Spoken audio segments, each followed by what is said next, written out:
ପ୍ରଭୁଙ୍କର ବାକ୍ୟ ଏ ପ୍ରକାର ଲେଖା ଅଛି, ଯେଉଁମାନେ ପରମେଶ୍ୱରଙ୍କର ଧନ୍ୟବାଦ ଦେଉଅଛନ୍ତି, ଯେଉଁମାନେ ପରମେଶ୍ୱରଙ୍କୁ ସଦାସର୍ବଦା ତାଙ୍କୁ ପ୍ରଶଂସା କରନ୍ତି, ଗୌରବ କରନ୍ତି, ଧନ୍ୟବାଦ ଦିଅନ୍ତି, ସେମାନେ ହିଁ ପରମେଶ୍ୱରଙ୍କର କ୍ରିୟା ସକଳ ବର୍ଣ୍ଣନା କରିପାରନ୍ତି। ଯେଉଁମାନେ ପରମେଶ୍ୱରଙ୍କୁ ଧନ୍ୟବାଦ ଦେବାକୁ ଜାଣନ୍ତି ନାହିଁ, ପରମେଶ୍ୱରଙ୍କୁ ଧନ୍ୟବାଦ ଦିଅନ୍ତି ନାହିଁ, ପରମେଶ୍ୱରଙ୍କୁ ଗୌରବ କରନ୍ତି ନାହିଁ, ସେମାନେ କେବେ ହେଲେ ପରମେଶ୍ୱରଙ୍କର କ୍ରିୟା ସକଳ ସେମାନେ ବର୍ଣ୍ଣନା କରିପାରିବେ ନାହିଁ। କାହିଁକି ନା ଯେଉଁମାନେ ପରମେଶ୍ୱରଙ୍କ ସହିତ ସଦାସର୍ବଦା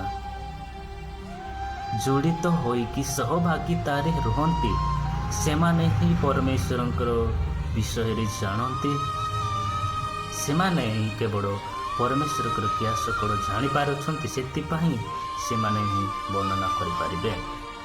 ଆମ୍ଭେମାନେ ଆମମାନଙ୍କ ଜୀବନରେ ସଦାସର୍ବଦା ପ୍ରଭୁଙ୍କୁ ଧନ୍ୟବାଦ କରିବାର ମନୋଭାବ ଆମମାନଙ୍କ ହୃଦୟରେ, ଆମମାନଙ୍କ ଜୀବନରେ ନିହାତି ରହିବା ଆବଶ୍ୟକ।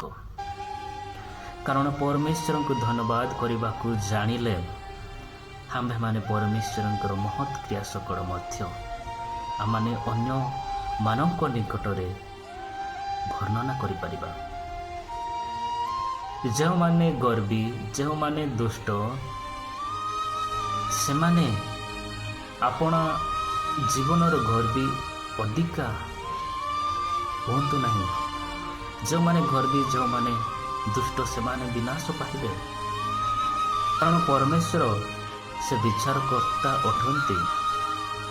ଯେତେବେଳେ ସେ ବିଚାର କରିବେ, ପ୍ରତ୍ୟେକ ମନୁଷ୍ୟର ଯେଉଁ କର୍ମ କରିଅଛି, ସେ କର୍ମ ହିଁ ତାକୁ ବିଚାର କରିବ।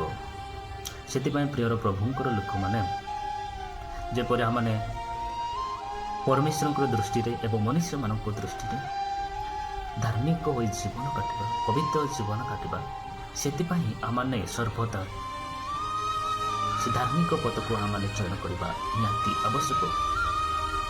କାରଣ ପରମେଶ୍ୱରଙ୍କର ବାକ୍ୟ କହେ, ପ୍ରତ୍ୟେକ ମନୁଷ୍ୟ କେବଳ ରୁଟି ଦ୍ୱାରା କିମ୍ବା କୌଣସି ଖାଦ୍ୟ ଦ୍ୱାରା ବଞ୍ଚିପାରିବ ନାହିଁ। ହଁ, ଭୌତିକ ହିସାବରେ ପ୍ରତ୍ୟେକ ମନୁଷ୍ୟର ଜୀବିକା ନିମନ୍ତେ ଏବଂ ବଞ୍ଚିବା ନିମନ୍ତେ ଭୌତିକ ହିସାବରେ ଆମମାନଙ୍କର ରୁଟି ଖାଦ୍ୟ ନିହାତି ଆବଶ୍ୟକ। କିନ୍ତୁ ତାହା କିଛି କ୍ଷଣ ନିମନ୍ତେ, କିଛି ବର୍ଷ ପାଇଁ। କିନ୍ତୁ ଯେଉଁ ସ୍ୱର୍ଗୀୟ ଚିରନ୍ତନ ଯେଉଁ ବାସସ୍ଥାନ ରହିଅଛି, ଯେଉଁ ଚିରକାଳ ନିବାସ ରହିଅଛି, ସେହି ନିବାସକୁ ଯିବାକୁ ହେଲେ ପରମେଶ୍ୱରଙ୍କର ବାକ୍ୟ ଦ୍ୱାରା ହିଁ ଆମ୍ଭେମାନେ ବଞ୍ଚିପାରିବା। ପରମେଶ୍ୱରଙ୍କର ବାକ୍ୟ ଆମମାନଙ୍କ ଜୀବନରେ, ଆମମାନଙ୍କ ହୃଦୟରେ ଥିଲେ ହିଁ ଆମ୍ଭେମାନେ ସେହି ଚିରକାଳ ସ୍ଥାନ, ବାସସ୍ଥାନକୁ ଆମମାନେ ଯାଇପାରିବା।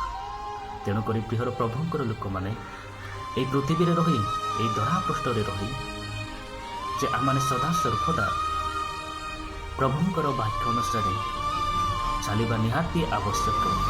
ସେ ବାକ୍ୟ ଆମମାନଙ୍କୁ ଜୀବନ ଦିଏ। ପରମେଶ୍ୱରଙ୍କର ବାକ୍ୟରେ ଶକ୍ତି ଅଛି, ପରମେଶ୍ୱରଙ୍କର ବାକ୍ୟରେ ସୁସ୍ଥତା ଅଛି, ପରମେଶ୍ୱରଙ୍କର ବାକ୍ୟରେ ଆଶ୍ଚର୍ଯ୍ୟ କ୍ରିୟା ଅଛି।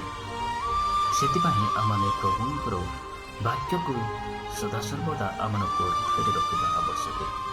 କାରଣ ସେହି ବାକ୍ୟ ହିଁ ଆମମାନଙ୍କୁ ଅନନ୍ତ ଜୀବନକୁ କଢ଼େଇ ନେଇଥାଏ। ସେହି ବାକ୍ୟ ହିଁ ଆମମାନଙ୍କୁ ଚିରକାଳ ନିବାସ ସ୍ଥାନ ପର୍ଯ୍ୟନ୍ତ ଆମମାନଙ୍କୁ ନେଇଥାଏ। ସେଥିପାଇଁ ପ୍ରିୟର ପ୍ରଭୁଙ୍କର ଲୋକମାନେ, ଆମମାନେ ଦୁଷ୍ଟ ନ ହୋଇ, ଗର୍ବୀ ନ ହୋଇ, ଅହଙ୍କାର ନ ହୋଇ, ସେପରି ଆମମାନେ ଧାର୍ମିକ ଜୀବନ କାଟିବା। ଧାର୍ମିକ ବ୍ୟକ୍ତି, ପବିତ୍ର ବ୍ୟକ୍ତି, ଉତ୍ତମ ବ୍ୟକ୍ତି ହୋଇ ଯେପରି ଜୀବନ କାଟିବା, ସେଥିପାଇଁ ଆମମାନେ ସଦାସର୍ବଦା ଉତ୍ତମ ବିଷୟକୁ ଆମମାନେ ମନୋନୟନ କରି, ଚୟନ କରି ସେହି ରାସ୍ତାରେ ଆମମାନେ ଚାଲିବା ନିହାତି ଆବଶ୍ୟକ। ଏହି ସଂକ୍ଷିପ୍ତ ବାକ୍ୟରେ ପ୍ରଭୁ ଆମ ସମସ୍ତଙ୍କୁ ଆଶୀର୍ବାଦ କରନ୍ତୁ। ସମସ୍ତଙ୍କୁ ନମସ୍କାର।